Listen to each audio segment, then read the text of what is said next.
Hello and a very warm welcome to this latest edition of Talking Germany, the show where we do just that. And my guest today is a remarkable woman who is the publisher of a remarkable magazine. Now, the woman in question is Katja de Bragança, who I would like to welcome most warmly to Talking Germany today. Thanks very much for joining us, coming all the way from Bonn.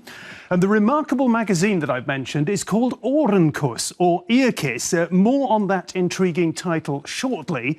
But I should and I must first mention that the magazine has a very special perspective on the world due to the fact that it is written exclusively by a team of authors, all of whom have Down syndrome. So it's fascinating stuff, I think.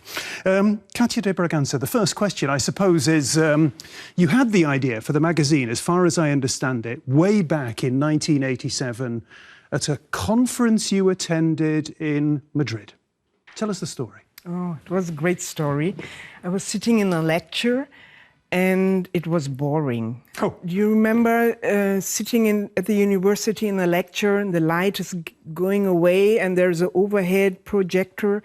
Oh, and I was, should I sleep? I was thinking, then I decided to read the story written on the overhead projector. Mm-hmm. And it was handwritten on one page, the story of Robin Hood. And the Robin Hood, I adored him as I was a child. Mm-hmm. I read the story, handwritten on one page, the whole story, exciting. And then it made click. I realized, oh, a man with Down syndrome wrote this story. He can write. He can explain a very complicated thing on one page. That's great. And I was ashamed too, because I realized that for years, I had believed that my colleagues, as they said, people with Down syndrome cannot read or write. But why did you believe that? I mean, it's because I was stupid. Yeah, I mean, it's fascinating that you bought into this prejudice, as it is. Yeah, because you were working in the field. You had written your doctoral thesis on people with Down syndrome. Yeah. And still, you believed that they couldn't read, they couldn't write, as many people still do today. Yeah, that was very interesting. I realized I believed what someone has written in a book. Yeah. And this belief was so strong, although I saw someone sitting there writing, this thing in my mind was stronger. And I was shocked because of realizing I'm not the only person this is going to happen. Mm-hmm. And I decided to find out how come that this thing happens like that.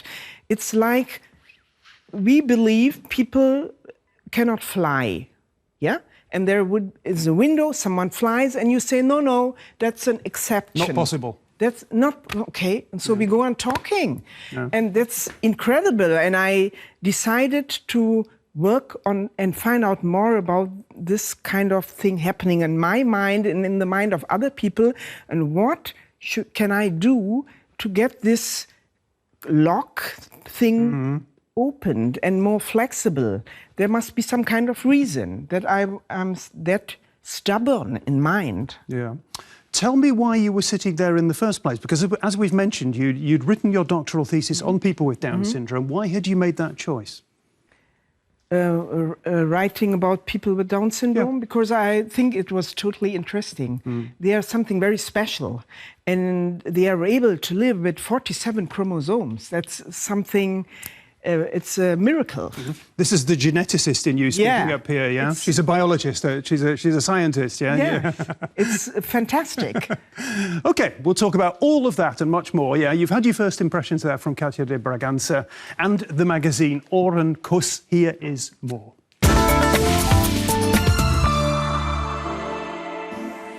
And Katja's next job is to explain, because I promised at the beginning of the show that we would do, you need to explain where the title of the magazine, Earkiss, Ohrenkuss, actually comes from. It's interesting. Yeah. Ohrenkuss, da rein, da raus. We were looking for a name for the magazine, and it wasn't easy. And we were sitting in a cafe in Bonn. Outside, it was summer, and my colleague, Michael Häger, was sitting on the left side, and he drank coffee and ate an ice cream with 3 ice cream balls. Yes, and he felt, oh, life is great. And he sat there, and then he decided to kiss me on the left ear. And so all the others, they screamed, oh, Ohrenkuss. means Ohrenkuss. And then he said, da rein, da raus, means they're in, they're out. It goes in one ear and goes out of the other. And then my colleague on that side, she explained, you hear a lot every day. And the most goes in and out like this. And only the important things stay in mind. And that is an Ohrenkuss. Wonderful.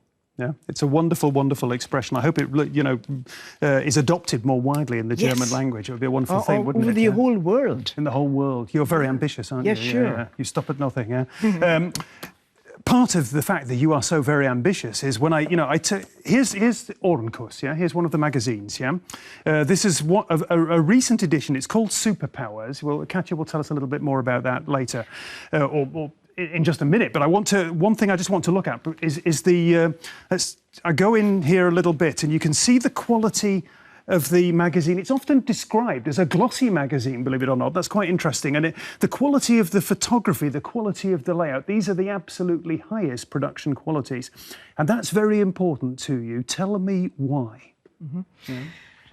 About 16 years ago, as we were a research project, we were at the university in Bonn. Ohrenkuss was created in the first 2 years of this project. We were trying to find out more how the world, people without Down syndrome, look at people with Down syndrome, and how people with Down syndrome feel living in this world. Okay, and in the magazine, the person making the photos, it's always one person, it's a professional person interested in looking at my colleagues. And this person with the camera kind of looks at my team working at the superpower topic for all the others. So, and this person has to work together with my colleagues. They are making the workshop and writing and so on, and has to bear getting very near and staying together with them for some time. And that's why we have this kind of quality of the photos. They are not kind of stock photos made 2 years ago or something. They are created for this magazine, made by a person contacting us and saying, I want to look at your people. So there are all sorts of different people, all sorts of different professional photographers, yeah. And they are curious in finding out what happens to me if I try and I'm brave, because many people are afraid of looking at someone being different. And they say, I want to take this challenge. That's interesting. And as you've mentioned, we talked about this edition, Superpowers, yeah? And what they do on, because it's a very interesting concept, is that each and every magazine is dedicated to a separate theme each time. And this one, Superpowers, this is from November 2013, so it's a relatively recent edition. There are 4 each year, I should add. Just tell us, Katja, what this one is all about. Yeah? Actually, we take half a year for each magazine, and there are 2 each year. Okay. And we worked half a year trying to find out what are my abilities, whether I'm fit, what can I do, can I help old ladies cross the road and make them feel good? That's a talent, yes? And can I make good coffee? Can I do this or that? And then we made a workshop, and everyone working in this workshop tried to find out what kind of ability do I want to learn, like James Bond. So someone said, I want to fly, and I need little wings at my shoes. So we had a kind of Mr. Q working with us, and he helped the people get wings at the shoes. Or someone said, I want to be able to dive in water and breathe underwater, because that's where I want to do whatever. And then they got a breathing machine, like Mr. Q. He supports James Bond, to do everything. So that was the workshop, and then the photographer made the photos.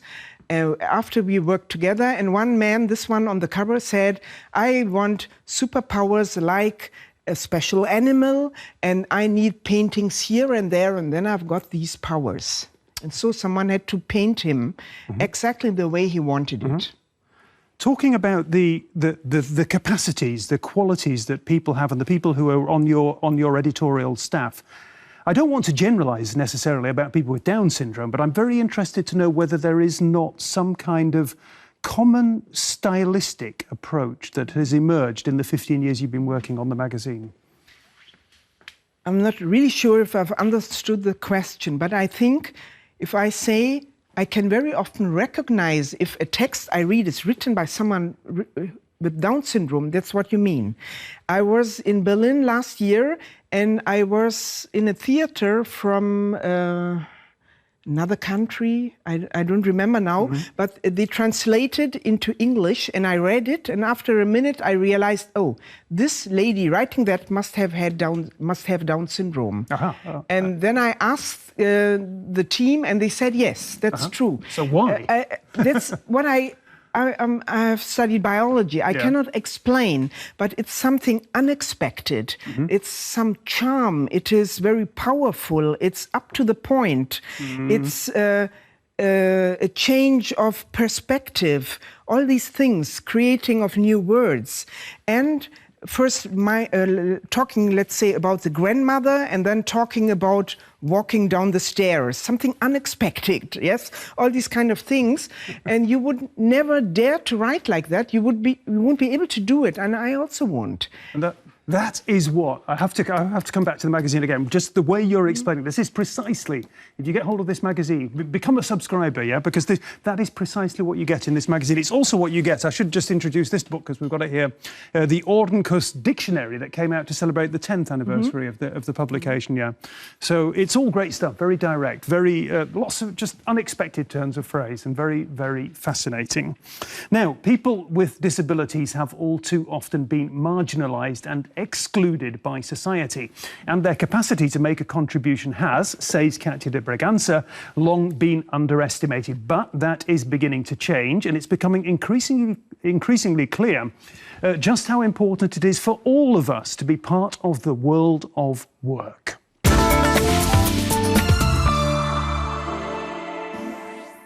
It's a nice little report. Katja de Bragança, I introduced the report by suggesting, and I'm sure it's true, yeah, that work is important for all of us, especially because of the recognition that goes with work, yeah? You agree? Yes, but first of all, because if I do something, I know my magazine is good even before someone has seen it. Yes, and then if someone... when painting a picture or making a photo or writing something, there's a moment, you know, now it's perfect. Yes? And it's good to get a feeling for this moment, even if baking a cake, making a bed. Yes? That's very important. And that's what my colleagues are very talented in. They know now it's okay. And I know now the magazine is okay. You can get it printed. And then if someone reads it and says it's fantastic, I'm happy that this person likes it, but actually this feeling is, this moment is before there. You know what I mean? Yeah. And then we kind of share what I experience, and my team, the people with 46 chromosomes, together with the colleagues with 47 chromosomes in our team. This is kind of the Ohrenkuss world, our way of experiencing things and whatever. We share it with the world if they read this magazine. And that's great. It is great. And you pay, I know, you pay us a small sum for the contributions to the contributors. But most or probably all of them also have day jobs. I think it's fair to say. What kind of jobs do they have? Very different. Some work in a cafe. Some work in a Altenheim. In a home for the elderly. Yes. Or in an office. Or some work, I don't know how you call it in English, in a Werkstatt. In a workshop. Yeah. A lot of things, very different. Okay. And as a Hausmeister. Yeah. Oh, the Hausmeister, that is a very, very German word. Yeah. The person who looks after a building and has the keys to the building. Yeah. A caretaker, I suppose you could say. Yeah. That's interesting. And they are very proud of their work. It's very important. I mean, you have an awful lot of contact with these people. Some of them, I'm sure, have become very close personal friends. Do they view themselves as disabled people? No. That's a discussion we just had. Someone said, I'm disabled. And then I asked him, come on, do you think you're disabled? Why do you say that? He said, the doctor said that. And I said, okay, do you realize the difference? Someone else says you are disabled. Do you feel disabled? No, I'm perfect. I'm a good man, I'm attractive, and so on. So they actually know, the others say they are disabled. It's a definition, yes, and it really binds people. We had a very, sorry to interrupt, but we had a very interesting guy here on the show not too long ago called Dergin Tokmak, who is he's a dancer, yeah, and he's a dancer, and it wasn't even clear whether he's a dancer because or despite of the fact that he contracted polio when he was a very young baby. I think he was 8 months old, and when he was here on the show, what he said was, "We're all disabled in different ways," yeah, and it's a little bit, you could almost say it's a platitude, but in a way, it's a very important truth. Yeah, it is. Every person has got challenges to try and achieve something, or I cannot move enough, this or that, I cannot write properly with the left hand, and so on. Yeah. But it's a question, do I define it as a disability? No, I don't. And that's why I can work with my colleagues. I'm not interested in thinking they are disabled. And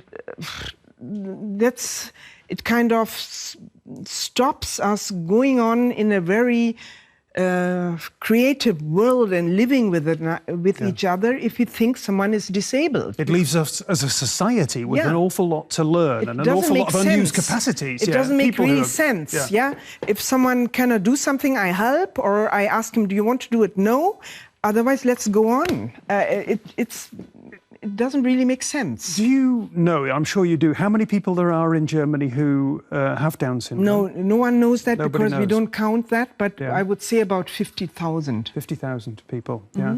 The reason I'm asking is, and this is an extremely important and very difficult and controversial matter, is that, as you know, in Germany, like in many other countries, women, when they are pregnant, undergo screening procedures. There are different kinds of screening procedures available.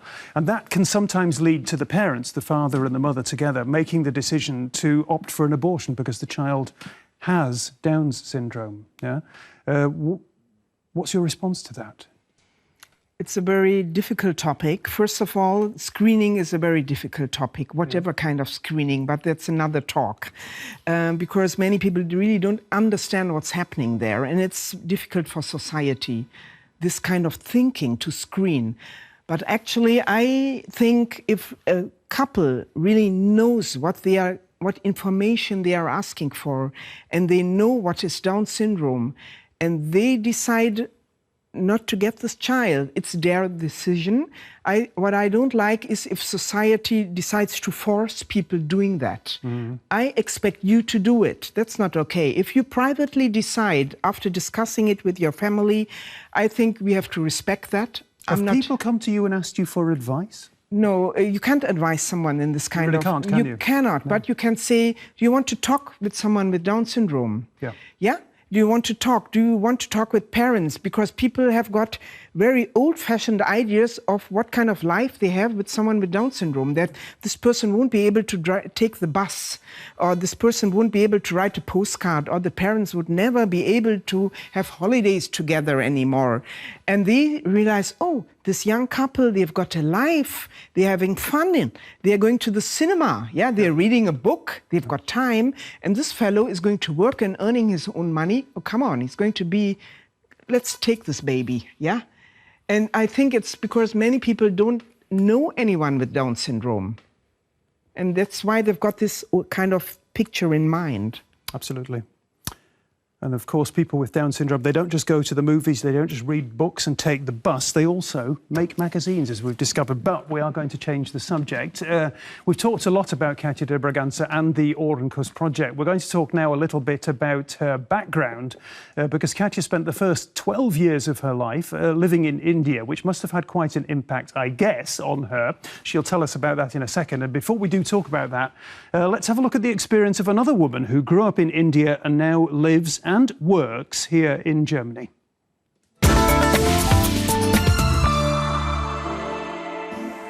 And Katja Ruchimanchanda there, she says, you know, she's sort of halfway between India and Germany. Where are you on the continuum? That's I actually cannot really answer that. I'm kind of in between. I'm here, I'm there, I'm living everywhere.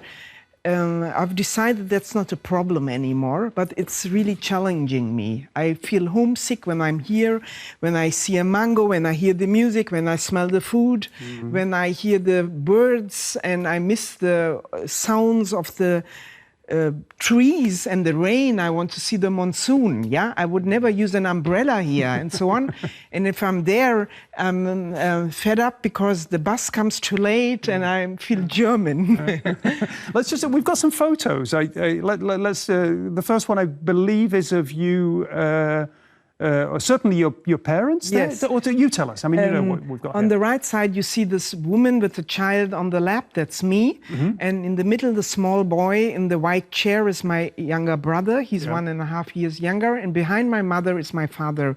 This photo was made in Germany before we left for India, for Goa. Okay, and that's Goa is important. Yes. We'll have a look at a photo of, I think we've got you and your brother as well. Yes. Yeah, and while we're looking at that, is that it? Where's that? That's in Goa. That's in Goa. On the And just paddy explain field. I mean, Goa, you were born in Goa before independence and before the age of sort of mass tourism, I think. Yes, it must have had yes, quite an exactly. impression on you. Yes, I was born in Germany, but we moved to Goa. Sure. Okay, and we lived there, and it was a very traditional areas at the beginning, and the tourists and whatever hippies started coming in the 70s, the end of the 60s, and I realized all these changes.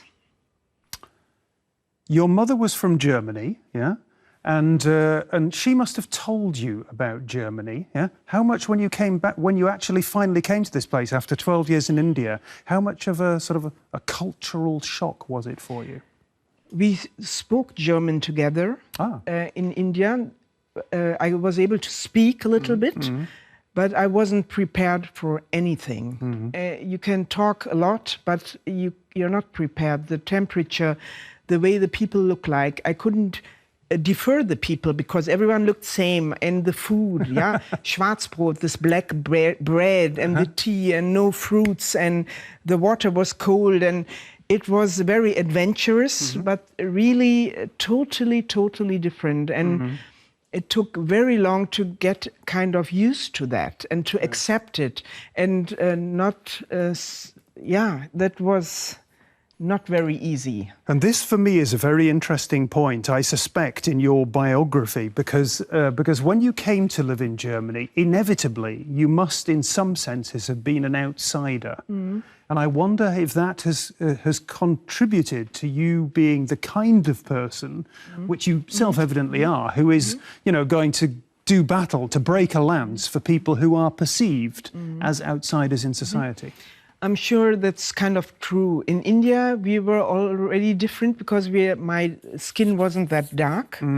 And in Germany, I was dark. But I experienced that it sometimes really hurt also. But it didn't get me in my real inside power. It couldn't break me. You were stronger. Yeah, and I was always interested. I tried to find out why do they feel bad now? Why do they do that? And why is it different? And when talking with my colleagues with Down syndrome, I don't think I can solve their problems, but I can give them the feeling to take care of themselves. That's what everyone has to do in life. Exactly. Yeah? And feel powerful and say, come on, be proud, and you're a person and you're going to manage that. I believe in you. That's what I tell them, and that makes very strong. It's the best thing that anybody can say to anybody else. I believe in you. We also had a guest here recently on Talking Germany who she sat opposite me, and she said that her mother had given her the feeling that she could in life be fearless. That she needed not to fear anything. I thought it was the best thing that a parent can teach a child. Okay.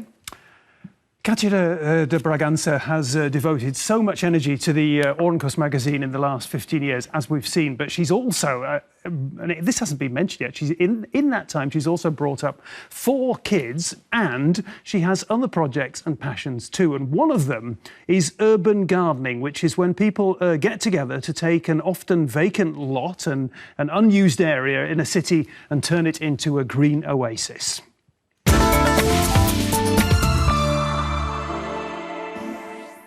And that's where I live. I live in the concrete grey of Berlin, and I don't do urban gardening. I think, you know, what that report tells me is that I'm missing something. Yeah, tell me what I'm missing. Tell me about your urban gardening project. But in Berlin, you have got the Prinzessinnengärten. There's so, yeah. In fact, I was there very recently. Yeah. I was there about 2 weeks ago, and that's nice. Be there and drink something, eat something, and have fun. That's good. That's supporting the project, and we are trying to start something similar in Bonn. Mm-hmm. In an old area in the center, eine Kaserne, eine Militärkaserne. A former military base. Yes. Military barracks. A very old-fashioned building, and we are building boxes out of wood and planting plants inside, already 50, 60 real big boxes. Mm-hmm. And experiencing the growing of the plants and the vegetables and the flowers and working together. And I have got a big box with these Kompostwürmer. How would you translate that? I'm really glad that you introduced the topic, because it was going to be my next question. Yeah. Compost worms. You're into worms, aren't you? Yeah. So, and I love them because they are so fantastic. Yeah? They get our fruit, the apple cobs and the vegetables and so on, and create real fantastic new earth we use for the our big boxes. So it's a kind of Kreislauf. A cycle. That's so fantastic. I love cycles, as you have maybe already realized. Mm-hmm. I love them here. Mm-hmm. I put the words Bonn and urban gardening into a well-known search engine, and I got like 90,000 answers, as it were. Yeah, and I wondered, is this the internet, just the way the internet works, that you're all, you're going to get a lot of responses, or is it something to do with Bonn? Is Bonn a place where there's lots of urban gardening? No. It's starting. It's just getting going. Yeah. It's getting going, and the idea is starting to blow up now, and a lot of people are doing it. But I think 90,000 sounds a lot. Yeah.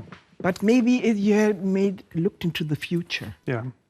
When we mention Bonn, I've heard you speaking about Bonn on 1 or 2 of the interviews you've given in the past, and I like Bonn. I like Bonn very much as a city. It's it's on the River Rhine, and it's a medium-sized city. But you have been quoted as saying that you've sort of ended up there and it's okay. Yeah, and you've also been quoted as saying that you would really like to have stayed in scientific research. It's not the way it's happened in your life. Chance has taken you in a different direction.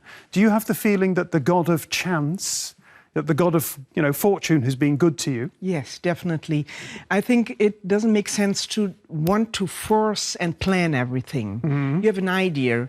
I wanted to, if I wouldn't have had children, I would have done this and that. Yeah. So doing things, you can do some things without children. Go into Africa and search for some kind of animals or whatever, as having studied biology. But I had different chances, and I took a different route, and I had a lot of luck, I think. Mm-hmm. That's true. Just tell me about one more, because this lady is absolutely amazing. She has so many different projects, and one of them is called, it's got an absolutely remarkable name, the Totentanz Café, the Death Dance Café. Yeah. What's that all about? In English, it is known in the area where people speak English, Death Café. The Death Café. Café. Death Café. And people meet and talk about death and dying and everything concerned. Some people don't like talk about that topic. They say it's a taboo and don't want to talk about it. The others don't want to talk about it at the moment because maybe they've just lost someone. And the third group, it's the group no one talks about. They are interested in that topic. And they want to talk with other people, and they meet in a cafe, in an area where no one lives, but you can just talk to someone you don't know, and maybe talk about what are you afraid of, what are you expecting, do you think it's okay, or whatever, a lot of things. And they meet, and they are kind of pop-up cafes. And they meet people you don't know, and it's for about 2 hours time, you have something to drink and eat. And everyone can come there. You don't have to pay. That's very important. And it helps you because you don't kind of stuff this topic away, but you know it's there and it belongs to life. And you can also handle it by yourself. And I've started that. I'm interested in this topic, but also because I want to know how my friends, what they maybe want, what they need, what they expect when they die. Because in the next 10, 20, 30 years, some of my people are going to die. And I want to be able to support them. I really know he wants to hear this music at his funeral, and he never wants to hear that. And because at that moment, you won't ask anymore. I want to be kind of prepared. And I'm starting to learn Dudelsack now. Really? How do you call that in English? Bagpipe? Yeah, because I want to learn one song and to be able to play that at a funeral. And someone already told me, you're going to learn this song, and because that's the last present you can give to someone. Because I can't sing that very well. But maybe I hope I'll get this bagpipe music thing project managed. Fascinating, wonderful. What an interesting person you are, yeah? Well, from talking affirmatively about death and bagpipes, we're going to move on to the traditional Talking Germany quiz at the end of the show, yeah? Lighten the mood just a bit. Has your life been more by accident or more by design? Accident. I thought so. Are you an insider or an outsider? Insider. Do you prefer to hear the answer yes or no? Pardon? Do you prefer to hear the answer yes or no? Yes. Yeah. Is Germany an inclusive society or an exclusive society? Exclusive. Oh, I wish I had that. Exclusive. Yeah. Okay. Exclusive and okay. We've had so many things that we've talked about today. It's been really, really fascinating. But it's time. That's all the time we have now for Talking Germany this time round. Katja de Bragança, our guest. If you've enjoyed our company as much as I have, come back next week. Until then, bye bye. Cheers.